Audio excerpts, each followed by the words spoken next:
Hello student, online study में आपका स्वागत है। मैं सत्यन अग्रवाल आपको पढ़ाऊंगा बायोलॉजी। और जो हमारी बायोलॉजी है उसकी जो सेकंड यूनिट है उसका नाम है आनुवंशिक एवं विकास, जेनेटिक एंड एवोल्यूशन। ठीक है, तो ये हमारा आपको टोटल एनसीईआरटी पैटर्न है। एनसीईआरटी पैटर्न के द्वारा हम इसकी स्टडी करेंगे और सिस्टमेटिक जो मैंने आपको पीडीएफ भेज रहा हूँ उन पीडीएफ के आधार पर ही इन क्वेश्चन को हम सॉल्व करेंगे। तो हमारी जो यूनिट है, यूनिट नंबर सेकंड है, उसका नाम है आनुवंशिकी एवं विकास। तो यूनिट कौन सी हो गई? Unit second. ठीक है, इसका नाम है आनुवंशिकी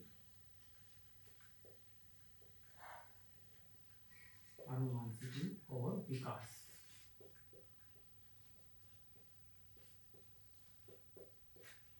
इस पूरी यूनिट का नाम क्या है? आनुवंशिकी और विकास, जेनेटिक एंड एवोल्यूशन। इस यूनिट का पूरा नाम है। इस यूनिट में जो हमारा सिलेबस है 3 चैप्टर है। कितने चैप्टर हैं? 3 चैप्टर हैं। चैप्टर नंबर जो 5 है हमारा, उसका नाम है वंशागति एवं विविधता के सिद्धांत। चैप्टर नंबर 5 का नाम क्या है? वंशागति एवं विविधता, वेरिएशन, विविधता के सिद्धांत। एक चैप्टर हो गया वंशागति एवं विविधता के सिद्धांत। सेकंड चैप्टर है इसी का, चैप्टर नंबर जो इसको हम बोल रहे हैं 6। ठीक है, उसका नाम है वंशागति के आणविक आधार। वंशागति के आणविक आधार चैप्टर नंबर 6 हो गया। इस यूनिट का सेकंड चैप्टर हो गया वंशागति के आणविक आधार। और थर्ड जो चैप्टर है इसका, जिसको हम बोल रहे हैं चैप्टर नंबर 7, उसको बोल रहे हैं विकास। तो इस प्रकार 3 चैप्टर के द्वारा ये पूरी यूनिट हमारी कवर हो जाएगी। इस यूनिट का नाम क्या है? सेकंड है, यूनिट नंबर सेकंड है। और इस यूनिट का नाम है आनुवंशिकी और विकास। ठीक है, ये यूनिट 3 चैप्टर में डिवाइडेड है। चैप्टर नंबर इसका 5 वंशागति एवं विविधता के सिद्धांत, चैप्टर नंबर 6 वंशागति के आणविक आधार, और चैप्टर नंबर 7 विकास। इस प्रकार 3 चैप्टर के द्वारा इस पूरी यूनिट को कवर किया गया है। अब इसका हम ब्लूप्रिंट देखें, किस प्रकार से क्वेश्चन हमारी इस यूनिट से आएंगे, उसका हम ब्लूप्रिंट देखते हैं। उस ब्लूप्रिंट को मैं बना देता हूँ आपको। वैसे मैंने पीडीएफ में आपको भेज ही दिया है, लेकिन फिर भी आपको समझने के लिए एक इसका ब्लूप्रिंट हम बना के देख लेते हैं।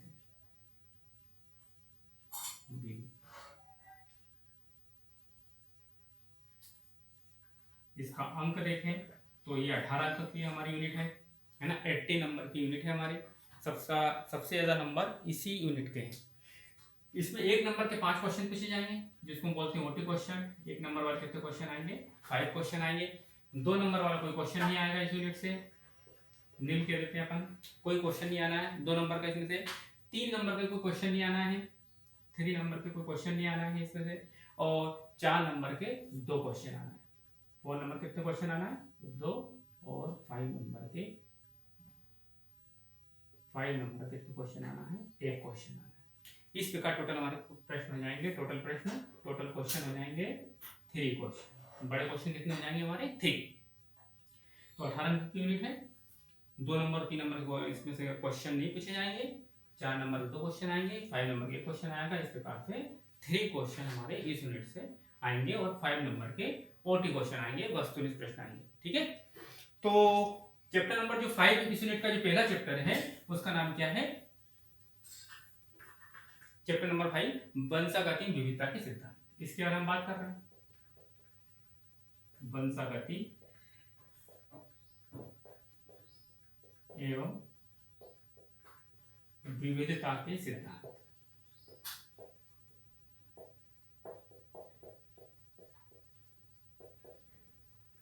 इस चैप्टर नंबर 5 का नाम क्या है? वंशागति एवं विविधता के सिद्धांत। अब वंशागति किसे कहते हैं?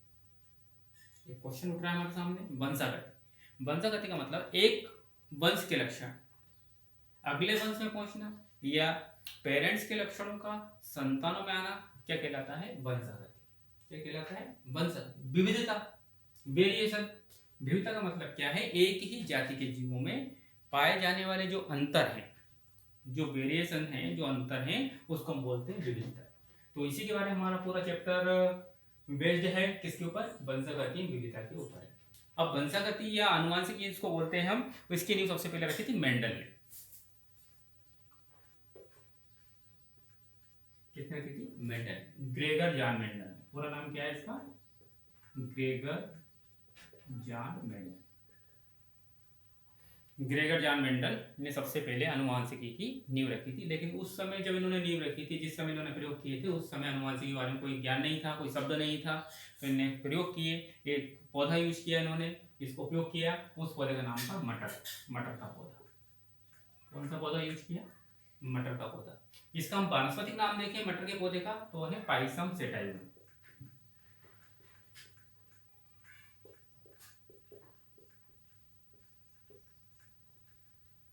तो ग्रेगर जॉन मेंडल ने सबसे पहले आनुवंशिकी के ऊपर रिसर्च की, खोज की। उन्होंने मटर के पौधे पर उसके प्रयोग किए, लगभग 10,000 प्रयोग किए। 10,000 प्रयोग करने के उपरांत उन्होंने आनुवंशिकी के 3 नियम बनाए थे, जो हम आगे पढ़ेंगे। और जिस पौधे पर प्रयोग किए उसका बॉटनिकल नेम है पाइसम सेटाइवम। ठीक है, मटर का पौधा। ठीक है, तो जो मैंने आपको पीडीएफ आपको मैंने सेंड की है, उस पीडीएफ के हिसाब से आज के हम क्वेश्चन देखते हैं। उस पहला जो क्वेश्चन है, आनुवंशिकी किसे कहते हैं। पहला क्वेश्चन क्या बन रहा है हमारा, आनुवंशिकी।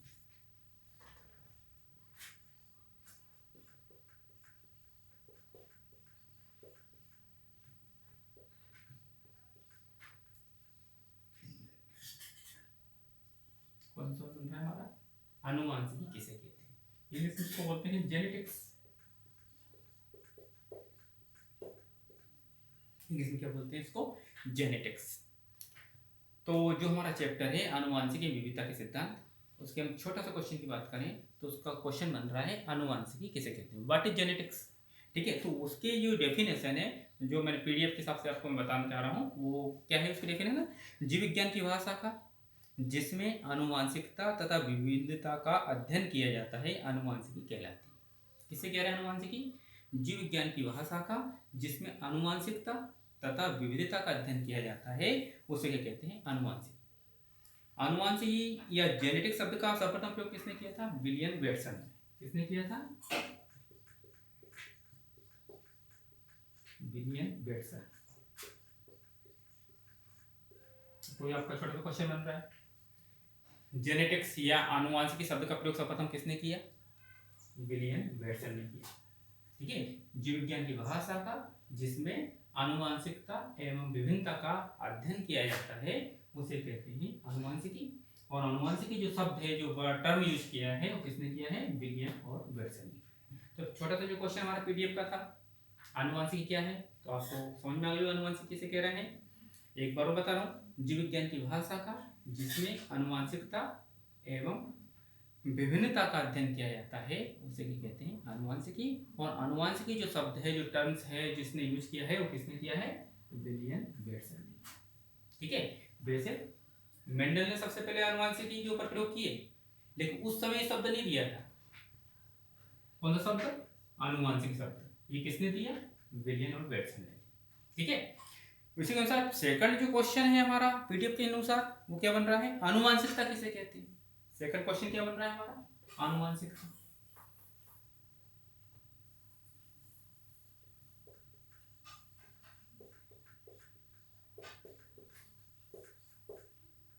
आनुवंशिकता, हेरेडिटी या आनुवंशिकता। पहला क्वेश्चन क्या था हमारा, आनुवंशिकी। थोड़ा दोनों में डिफरेंस है थोड़ा सा। आनुवंशिकी डेफिनेशन में क्या देखी, जीव विज्ञान की वह शाखा जिसमें आनुवंशिकता एवं विविधता का अध्ययन किया जाता है, उसे क्या कह रहे हैं, आनुवंशिकी। और हमारा सेकंड क्वेश्चन क्या बन रहा है, छोटा सा क्वेश्चन, आनुवंशिकता किसे कह रहे हैं, लक्षणों का एक पीढ़ी से दूसरी पीढ़ी में जाना क्या कहलाता है, आनुवंशिकता। एक पीढ़ी के लक्षण जब दूसरी पीढ़ी में ट्रांसफर होते हैं, उसको क्या कहते हैं, आनुवंशिकता। तो लक्षणों का एक पीढ़ी से दूसरी पीढ़ी तक पहुंचना ही क्या कहलाता है, आनुवंशिकता। ठीक है, दोनों क्वेश्चन आपको समझ में आ गए। पहला क्वेश्चन क्या बन रहा है हमारा, आनुवंशिकी किसे कह रहे हैं, और दूसरा आनुवंशिकता किसे कहते हैं। तो आनुवंशिकी किसे कह रहे हैं, जीव विज्ञान की वह शाखा जिसमें आनुवांशिकता एवं विविधता का अध्ययन किया जाता है उसे कहते हैं आनुवांशिकी। और जो सेकंड क्वेश्चन छोटा सा है हमारा, आनुवांशिकता किसे कह रहे हैं? लक्षणों का एक पीढ़ी से, है ना, एक पीढ़ी है, एक जनरेशन है, और सेकंड जनरेशन में जाना, एक पीढ़ी के लक्षणों का दूसरी पीढ़ी में जाना क्या कहलाता है? आनुवांशिकता कहलाता है। मतलब माता पिता के लक्षण जो संतानों में जाते हैं तो उसे क्या कह रहे हैं? आनुवांशिकता। ठीक है। इसी प्रकार थर्ड क्वेश्चन है, आनुवांशिक लक्षण किसे कहते हैं? अब थर्ड जो छोटा सा क्वेश्चन हमारा बन रहा है, आनुवांशिक लक्षण, तीसरा क्वेश्चन।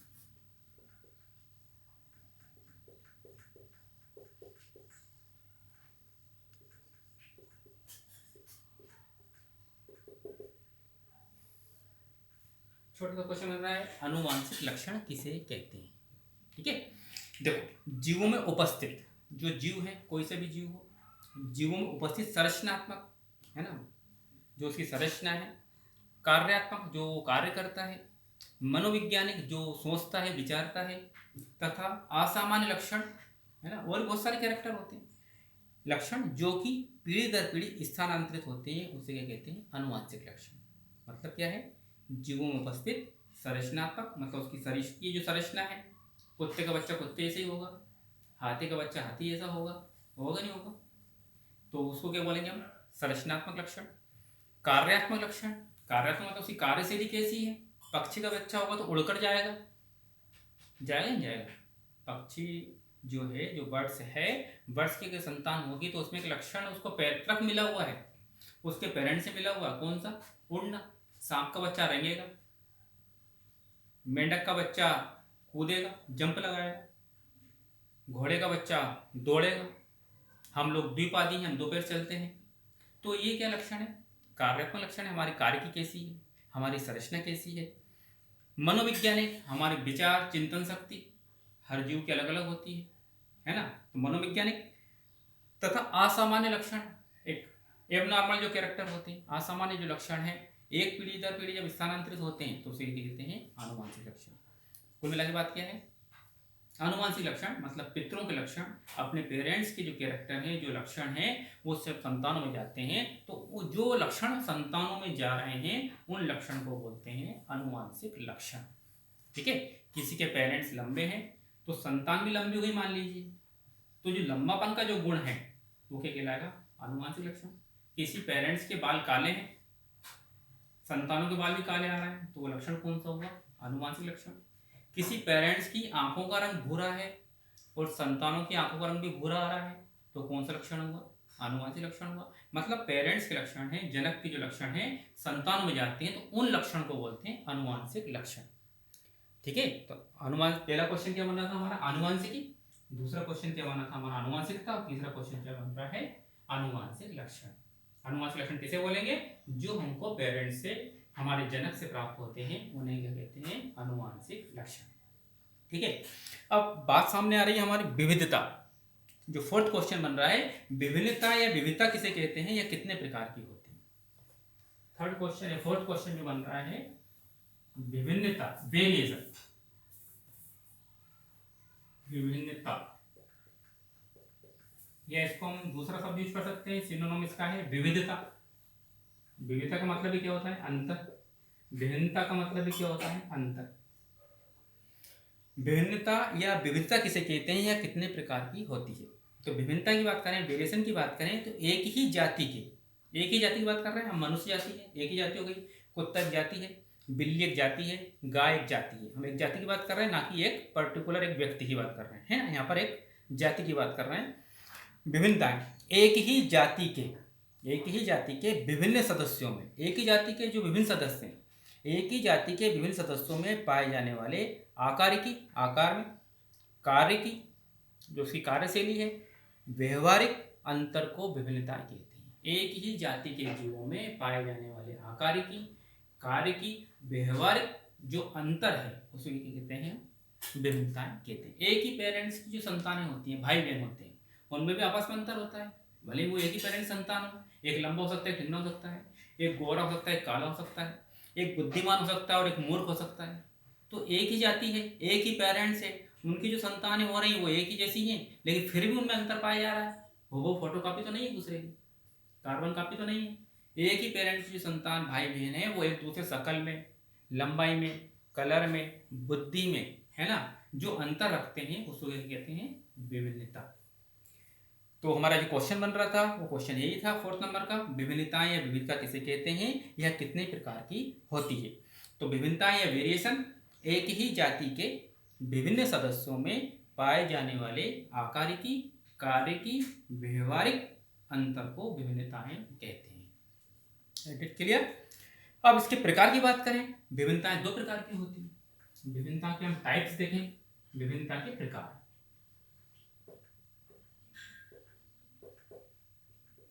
विभिन्नता के प्रकार है ना, टाइप्स ऑफ वेरिएशन या विभिन्नता के प्रकार। अब विभिन्नता दो प्रकार की होती है। पहली विभिन्नता हुई कायिक विभिन्नता, कायिक विभिन्नता। पहली विभिन्नता कौन सी हो गई, कायिक विभिन्नता, और दूसरी विभिन्नता हो गई आनुवंशिक विभिन्नता।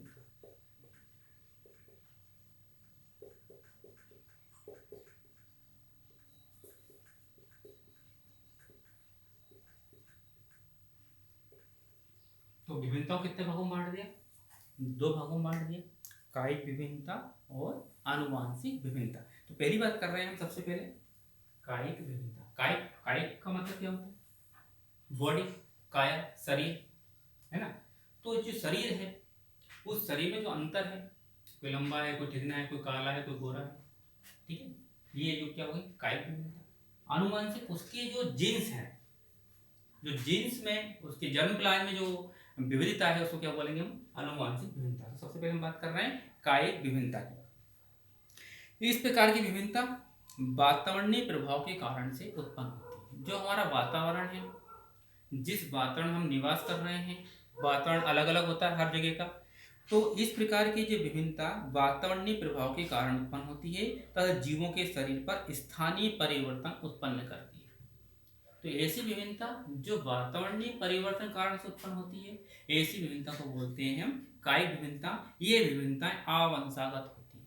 ये विभिन्नता कैसी होती है, आवंशागत होती है। एग्जाम्पल की बात करें, अब किसी का कलर फेयर है, गोरा है, अगर हम धूप में रहें काफ़ी लंबे समय तक तो हमारी त्वचा का रंग सांवला हो जाएगा, काला हो जाएगा।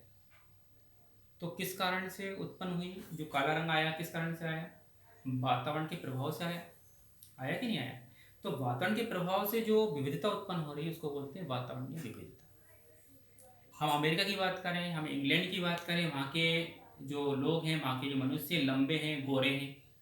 हम भारत की बात करें तो यहाँ के लोग थोड़े ठिकने कद के हैं, फेयर कलर नहीं है, सांवला कलर के हैं, गेहूँ रंग के हैं, गेहूँ रंग के।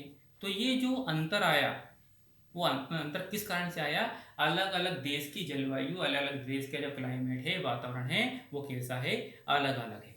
इस कारण से ये जो विविधता उत्पन्न हुई वो विविधता किसके प्रभाव से हुई, वातावरण के प्रभाव से हुई। तो ऐसी विविधता क्या बोल रहे हैं, कायिक विभिन्नता, जो वातावरण के प्रभाव से किसी जीव में उत्पन्न होती है, ऐसी विविधता को बोलते हैं कायिक विभिन्नता।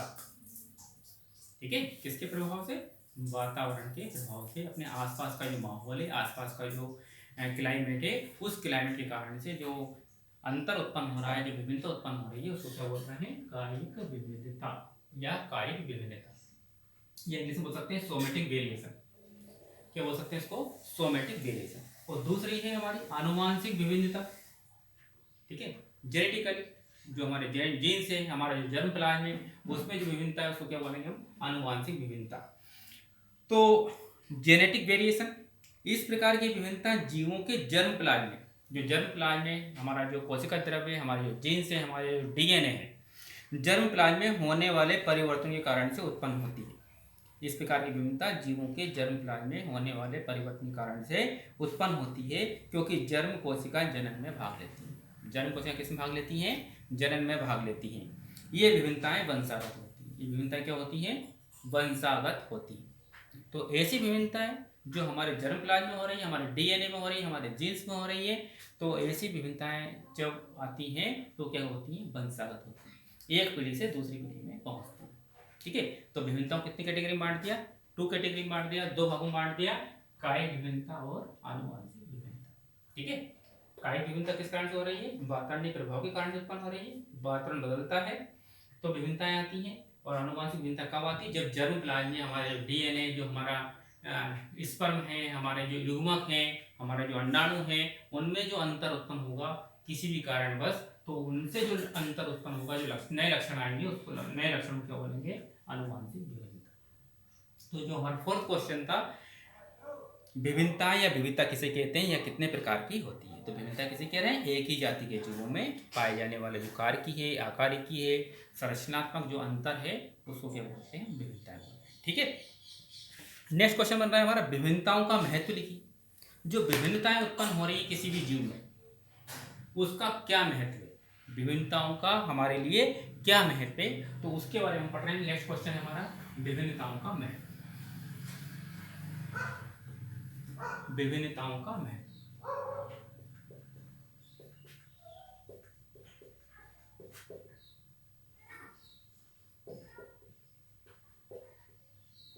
इसका क्या इंपॉर्टेंस है विभिन्नताओं का? तो उन महत्व के बारे में हम देखेंगे। तो विभिन्नता जीवों में अनुकूलन पैदा करती है। विभिन्नता क्या करती है? जीवों में अनुकूलन पैदा करती है।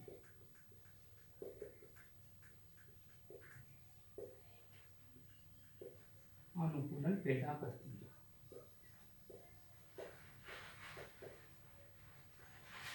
पहला पॉइंट क्या महत्व हो गया हमारा?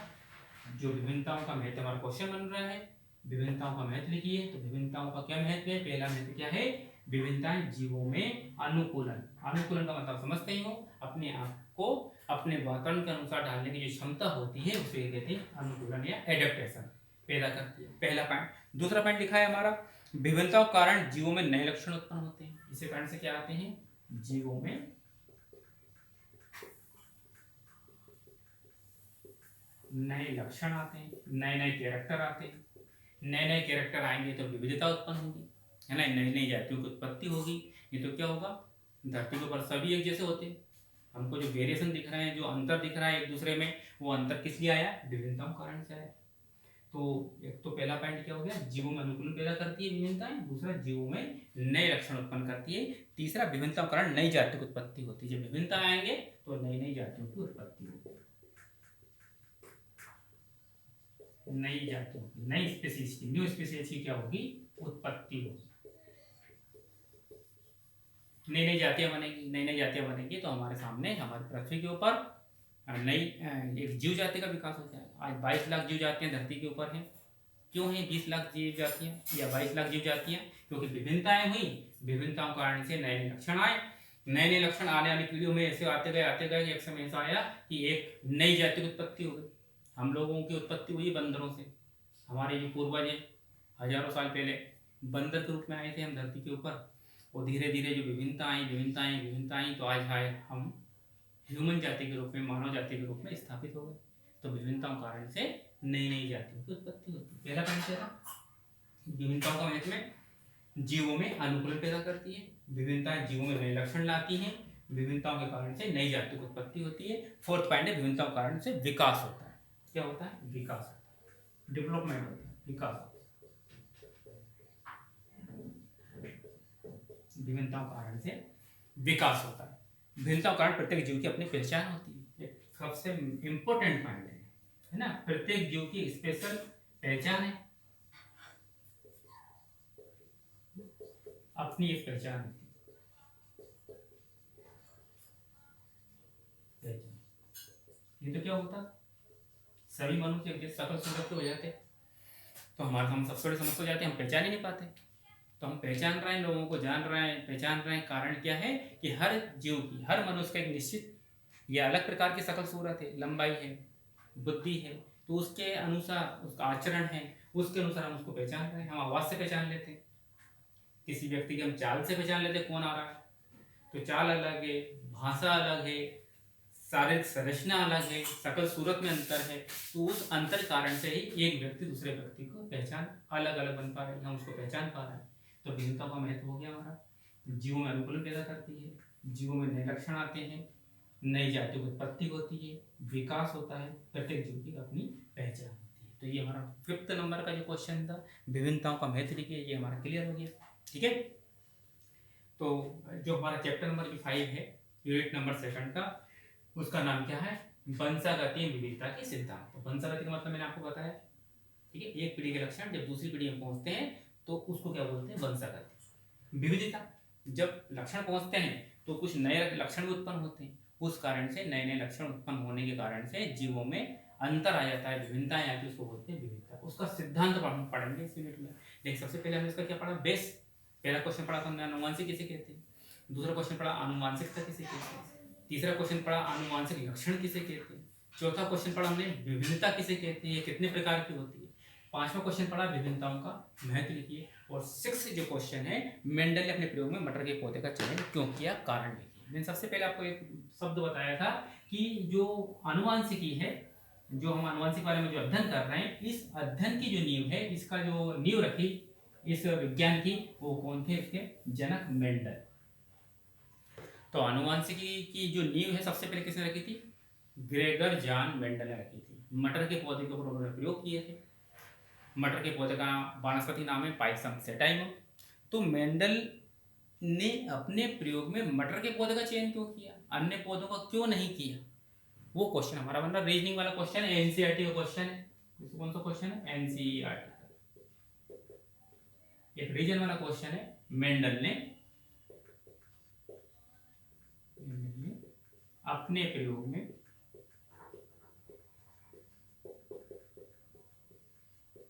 मटर के पौधे का चयन क्यों किया,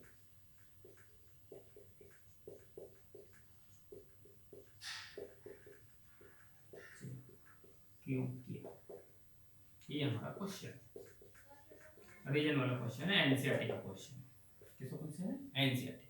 हमारा जो सिलेबस है एनसीईआरटी के द्वारा प्रतिपादित है ना। हमारा जो बोर्ड का जो सिलेबस हमारा 12th बायो का है, वो किसके द्वारा अनुमोदित है, एनसीईआरटी के द्वारा। तो हमारा टोटल जो सिलेबस है, टोटल जो स्टडी है, वो कौन सी होगी, एनसीईआरटी बेस पर होगी। चाहे हम दिल्ली में पढ़े, चाहे हम बिहार में पढ़े, कहीं पर भी पढ़े, हमारा जो कोर्स है वो एक ही है, एनसीईआरटी का, ठीक है।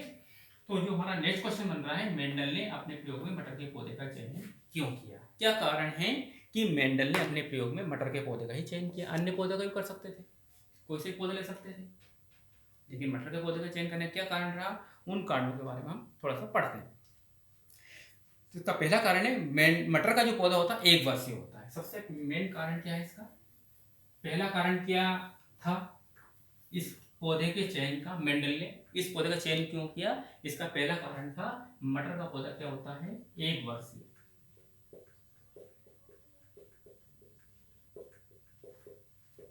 एक वर्षीय होता है। एक वर्षीय का मतलब क्या है, एक वर्षीय, एक वर्ष का मतलब है एक ही वर्ष के अंदर बीजों का अंकुरण भी जाता है, वृद्धि भी हो जाती है, पुष्पन भी हो जाता है और नए बीज भी जाते हैं। मतलब एक ही वर्ष के अंदर अगली पीढ़ी हमको मिल जाती है। तो जीवन अवधि कैसी छोटी है, जीवन अवधि छोटी है तो उन्होंने बार बार प्रयोग किए। अगर बड़े जीवन अवधि वाला पौधा लेते हैं, आम का पौधा ले लेते हैं, तो 10-12 साल तो उसको वृद्धि होने लग जाते, तब जाकर उसमें फूल आते, फिर बीज बनते, फिर अगली पीढ़ी का अध्ययन कर पाते।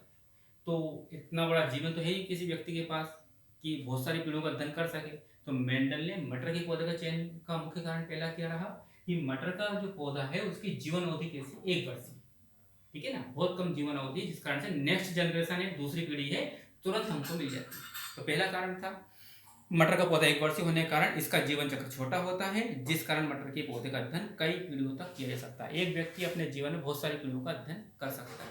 तो मेन रीजन पहला कारण था। दूसरा, मटर के पौधे स्पष्ट विपरीत लक्षणों का पाया जाना। स्पष्ट विपरीत लक्षण, एक पौधा मटर का लंबा होता है, एक मटर का पौधा छोटा होता है। एक मटर के पौधे में लाल पुष्प आते हैं, एक मटर के पौधे में सफेद पुष्प आते हैं। तो स्पष्ट लक्षण है, अलग अलग दिख रहे हैं हमको, लाल पुष्प, सफेद पुष्प, लंबा पौधा, छोटा पौधा, तो स्पष्ट विपरीत लक्षण है, ठीक है। तो मटर के पौधे स्पष्ट विपरीत लक्षणों का पाया जाना, जिन्हें आसानी से अलग अलग वर्गों में बांटा जाता है। जिन्हें हम क्या करते हैं, आसानी से डिवाइडेड करते हैं। ये लंबा पौधा इसको अलग कर दो, छोटा पौधा इसको अलग कर दो, लाल पुष्प वाले अलग हैं, सफेद पुष्प वाले अलग हैं। तो स्पष्ट विपरीत लक्षण है जो हमको दिखाई दे रहे हैं आंखों से। तीसरा, मटर के पौधे में पर परागण आसानी से किया जा सकता है ना, क्रॉस पॉलिनेशन क्या कर सकते हैं, आसानी से कर सकते हैं। द्विलिंगी पुष्पों का विपुंसन आसानी से किया जा सकता है। विपुंसन का मतलब है पुष्प से पुंकेसरों को हटा देना, पुष्प से पुंकेसरों को हटा देना। पुंकेसर आप समझते हैं, जो पुष्प का नर जननांग होता है पुंकेसर, तो आसानी से पुंकेसर हटा सकते हैं, विपुंसन कर सकते हैं, एमेस्कुलेशन जिसको हम बोलते हैं इंग्लिश में, कर सकते हैं। मतलब नर जो जनन अंग है, जो पुंकेसर जिसको हम बोलते हैं, उसको हम आसानी से अलग कर सकते हैं। मटर के पौधे में अधिक फल व फूल लगते हैं, अधिक से अधिक फल और फूल लगते हैं, जिससे बीजों को आसानी से प्राप्त किया जा सकता है। आसानी से हम बीजों को प्राप्त कर सकते हैं। इस कारण से मेंडल ने मटर के पौधे का चयन किया। तो मेंडल ने मटर के पौधे का चयन क्यों किया? एक तो सबसे अच्छी विशेषता क्या है इसका, एक वर्षीय है, एक वर्षीय पौधा है, एक ही वर्ष के अंदर दूसरी पीढ़ी हमको प्राप्त हो जाती है। ठीक है, मटर के पौधे स्पष्ट विपरीत लक्षण पाए जाते हैं, एक लंबा पौधा, बौना पौधा, लाल पुष्प, सफेद पुष्प। मटर के पीले बीज वाली मटर का पौधा भी होता है, हरे बीज वाली मटर का पौधा भी होता है। स्पष्ट लक्षण है जो हमको आंखों से दिखाई दे रहे हैं। मटर के पौधे में परपरागण द्विलिंगी पुष्प है, दोनों जनन एक ही पुष्प के ऊपर है ना, लेकिन इसमें आसानी से हम परपरागण की क्रिया कर सकते हैं। द्विलिंगी पुष्पों का विपुंसन आसानी से किया जा सकता है, इसके जो पुंकेसर है उसको आसानी से हम हटा सकते हैं, इवेस्कुलेशन कर सकते हैं। मटर के पौधे में अधिक फल व फूल लगते हैं, जिससे बीजों को आसानी से हम प्राप्त कर सकते हैं। इस प्रकार इस कारण मेंडल ने मटर के पौधे का चयन किया, अन्य पौधे का चयन नहीं किया। तो आज की स्टडी हमारा इतना ही रहेगा, है ना। इन जो क्वेश्चन को मैंने पढ़ाया है, आपको जो PDF दी है उनको स्टडी करना, पढ़ना, फिर वीडियो देखना, समझना। एक वॉइस रिकॉर्ड भी आपको मैं सेंड कर दूंगा। हम मान लो देख नहीं पाए, हर समय हम वॉइस रिकॉर्ड सुनकर उन क्वेश्चन को रिवाइज कर सकते हैं। Thank you. आज की स्टडी में हमारा इतना ही रहेगा। ओके, वेलकम, बाय बेटा।